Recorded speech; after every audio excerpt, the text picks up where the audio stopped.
Joining me now is Democratic Congressman Raja Krishnamoorthi of Illinois. Congressman, it's great to have you with us. Thank you, sir, for your time. Have you gotten any sense over the weekend of how the meetings that have taken place over the past 48 hours might have gone? Any progress being made whatsoever with the White House?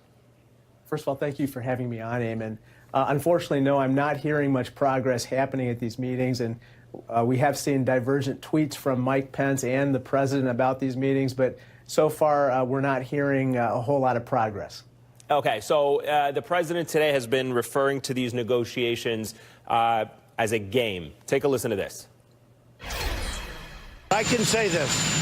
I think that the Democrats want to make a deal. I really do. I feel that. What is the deal? Will you come down from We'll call it something different. I don't think I have to. That's for this year.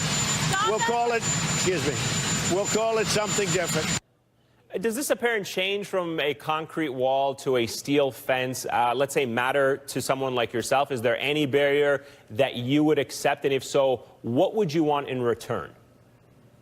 Well, first of all, there are no votes, there are no majority votes for a concrete wall, sea to shining sea. There's already fencing right now on 700 miles of the border. And I think physical barriers would be appropriate. And if we had to repair or enhance those barriers, I think people would be willing and open to negotiating money for those. But at the end of the day, Eamon, there has to be a concrete, no pun intended, proposal on the table that actually sets out the facts about what exactly is being demanded here. Well, it seems that the president wants $5 billion to build a wall. That is what he's saying. And when I use the word wall, as I was mentioning, he's now morphed that a little bit into including steel slats or steel or what have you. That's obviously a non-starter for you? Yeah, there's no way that there's a majority votes for a concrete 20-foot wall, which he's talked about, going 1,000 miles or 2,000 miles along the border. You know, he wants a brawl on the wall. That's what he wants for the purposes of messaging to his base. Democrats are not going for that.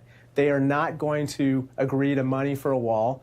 If we're talking about enhancing or tightening border controls or dealing with border security, that's another issue altogether. But a wall is costly, ineffective, and wasteful spending. The president, Congressman, he's threatened to go forward on the wall without Congress's approval. He's, I believe, threatened to declare a national emergency to try to get the funds from somewhere else in the federal government, perhaps the Department of Defense. Is there anything Congress could do to stop him if he does make that declaration?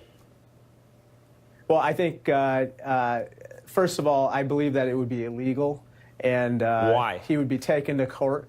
Because a national emergency would have to be declared in certain circumstances, which would not apply here. And it would also involve the use of the military in a way that you know, the framers of the Constitution and members of Congress never envisioned.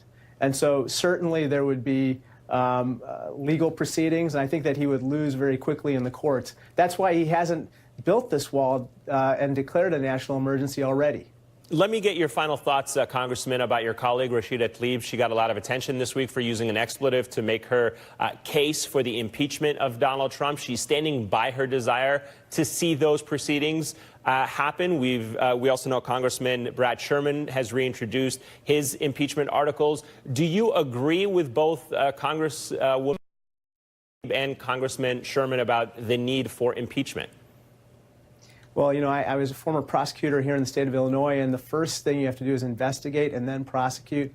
I want to wait to see what Bob Mueller does with his report. I'm on the Oversight Committee, and we are going to perform our constitutional duty of oversight.